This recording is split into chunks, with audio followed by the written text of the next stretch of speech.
Okay, welcome to Year 12 Specialist Mathematics. The unit we're doing is called Integrals and Special Functions. The overview of the content is there on the screen. You don't need to copy this down. You can if you want to, but you don't need to. It'll be on your unit outline. But certainly if you want to pause the tape and copy that down, that's no problems. But what we'll do is we'll move on to the next slide. And so what we're going to do is, before we start some calculus, we're going to look at a review of function notation. So function notation is just a way of writing out what we're trying to look at. So for instance, in year 11 or earlier, you might have had like y equals x squared plus 2x minus 3, fx equals x squared plus 2x minus 3 is the same thing. And then when we put a value inside the bracket, that means, for instance, in this particular one, we're substituting x equals 2 into the right-hand side, wherever the x part is. So, for instance, f2 is 2 squared plus 2 times 2 minus 3. I always put my substitutions in brackets. Certainly helps later on if you get negatives and things like that. So when you put the value in, you get 5. As I said, you need to be careful when substituting negative values of x in. So if you need to copy that down, copy it down, otherwise we'll move on to the next slide.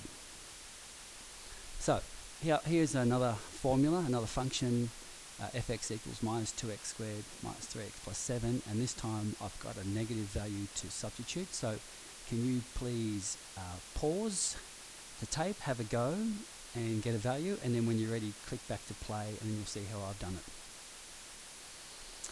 Okay, so we're going to make a substitution of minus 2, and I have to square it. Minus 3 times minus 2 plus 7. So I've got minus 2 squared is positive 4, plus 6 plus 7, minus 8 plus 6 plus 7. So f minus 2 is 5. Just going back up here, you've got to be careful if you're just putting numbers willy-nilly into your calculator.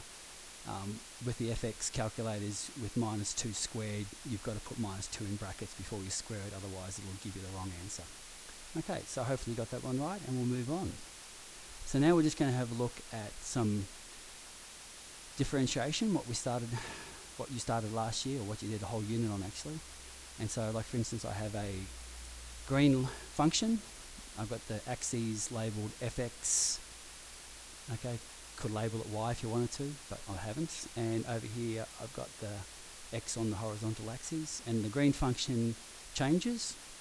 So for instance, at a particular value of x, say x1, there's going to be a point where it joins the function, and at that point there's going to be a tangent. So there's going to be a tangent to x, which is a straight line. So the tangent at x will change for different values of x. The tangent, like for instance over here, the tangent is over here, it's a different one. So it keeps changing all the time. But differentiation gives us a way of finding the formula for the gradient of the tangent. Okay, so each of these tangents is a straight line, it's going to have a gradient, and the derivative or differentiation gives us the value of the gradient at that point. So can you, if you need to, copy that down, pause the tape, copy that down, and when you're ready, click on to the next slide. So, we're not going to go back, and I'll just try to move this. Let's move that down. Oh, it's going to be annoying. Okay, so we're not going back to first principles, but just for the record, the value of the derivative, the value of the gradient at any point, is the limit as h approaches 0 of fx plus h minus fx over h. But we're not going there. But that's what derivative was when you first started. But there's shortcuts, and the first shortcut that you definitely need to have is if some function has a coefficient x to some power, like for instance fx equals 2x squared minus 5x plus 7, that would fit into this form, then the value of the derivative f dash x is n multiplied by ax, and then we drop 1 from the power, so we get n minus 1.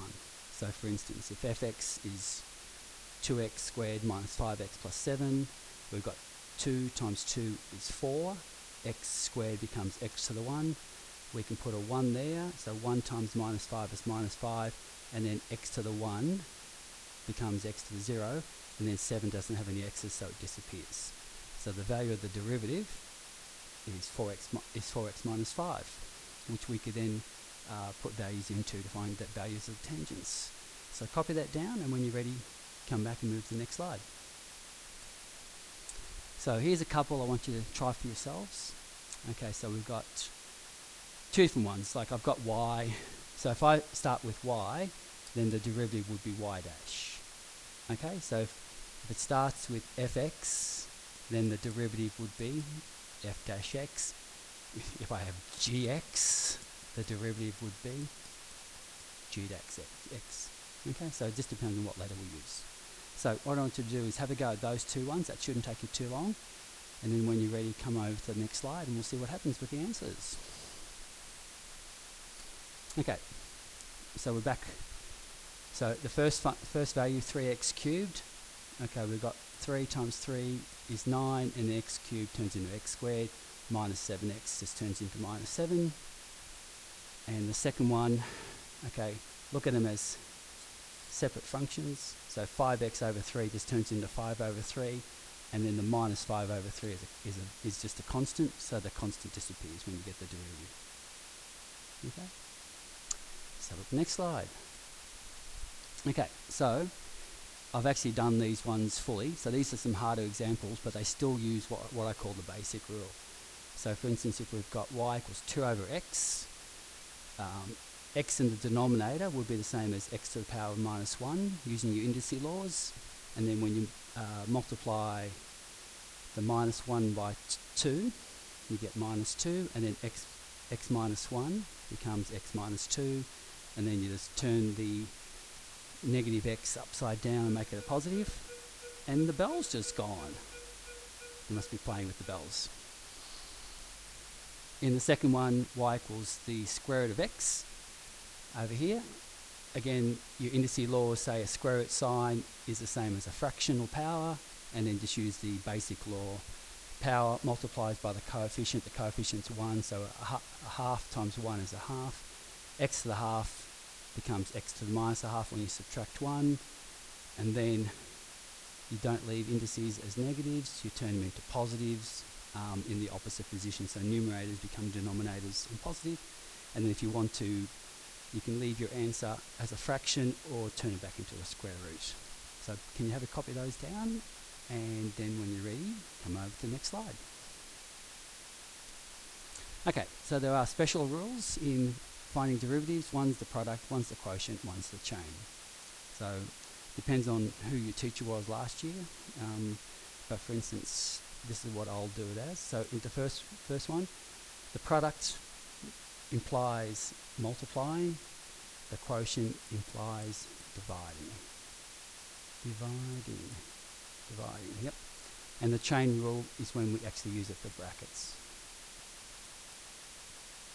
Okay, so if the original function y has two parts, u and v, then the derivative is u v dash plus v u dash, and some teachers might have it as u dv dx plus v du dx. So dv dx is the same as v dash, okay, and du dx is the same as u dash. So looking at an example underneath, I've got two brackets, and I'm multiplying the two brackets together. That's why we use the product rule. And what I've done on the right hand side is set up a little legend. So I've put u as the first, v is the second, find u dash, find v dash by using the basic rule, and then just use the formula up here, y dash equals u v dash plus v u dash, and then just put them into the numbers, put them into the formula, expand it out, and then at the end tidy it up. Okay, copy that one down, and then when you're ready, come over to the next slide. Okay, the quotient rule, similar setup, except it's division. So I've got u over v, and so the formula hopefully looks sort of familiar. It's v u dash minus u v dash over v squared. Again, some teachers might have had it as v du dx minus u dv dx all over v squared. Okay, it's the same formula. Here's an example.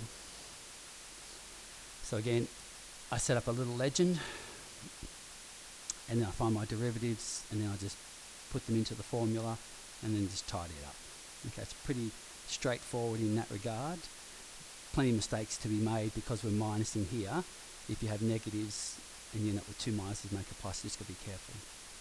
Copy that down, and when you're ready, come across to the next slide.